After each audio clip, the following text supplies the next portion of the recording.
దేవుని యొక్క అతి శ్రేష్టమైన నామమునకు మహిమ కలుగునుగాక.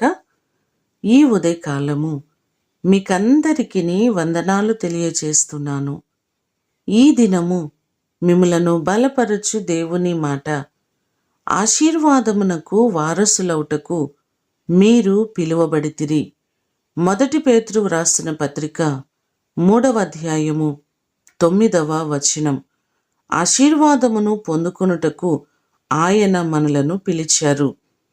పాపములో శాపములో నలిగిపోయి ఎంత కష్టపడినా ఆశీర్వాదము పొందలేక కృంగిపోతున్న తరుణములో దేవుడు తన కృపచేత మనలను ప్రేమించి శాపము నుండి విడిపించి కృపచేత రక్షించి ఆశీర్వాదమునకు వారసులనుగా మనలను చేశారు.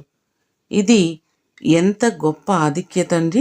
ఆయన మనలను ఆశీర్వదించడానికి ఇష్టపడుతున్న దేవుడు. కీర్తనలు 37వ కీర్తన 22వ చరణంలో చూస్తే, యెహోవా ఆశీర్వాదము నొందిన వారు భూమిని స్వతంత్రించుకొందురు అనే మాటలు మనకు కనబడుతున్నాయి. మీరు చేస్తున్న ప్రతి పనిని దీవించే దేవుడు, ఆశీర్వదించే దేవుడు. ఈ మాటలు వింటున్న మీకందరికీ దేవుడు తోడయుండి మీ చేతుల కష్టార్జితమును ఆయన ఆశీర్వదించి అన్ని విధాలుగా ఆయన మిమ్మును వర్ధిల్ల చేయునుగాక. ప్రార్థన చేసుకుందాం. పరిశుద్ధుడవైన తండ్రి, మీ పాదములకు వందనాలు, స్తోత్రాలు. మీరు ప్రతి వారిని ఆశీర్వదించే దేవుడవు. ఉన్నతమైన స్థితిలోనికి, స్థాయిలోనికి నడిపించే దేవుడవు. ఘనమైన స్థితిని అనుగ్రహించే దేవుడు ప్రభువా.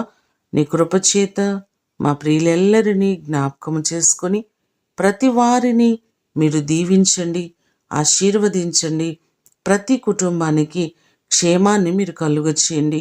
వారికి ఉన్నటువంటి ప్రతి ఆర్థిక సమస్యలన్నిటి నుంచి విడిపించి సమృద్ధి అయిన దీవెన, ఆశీర్వాదము ప్రతి వ్యక్తికి మీరు అనుగ్రహించమని యేసు నామమున అడిగి వేడుకొని పొందియున్నాము తండ్రి.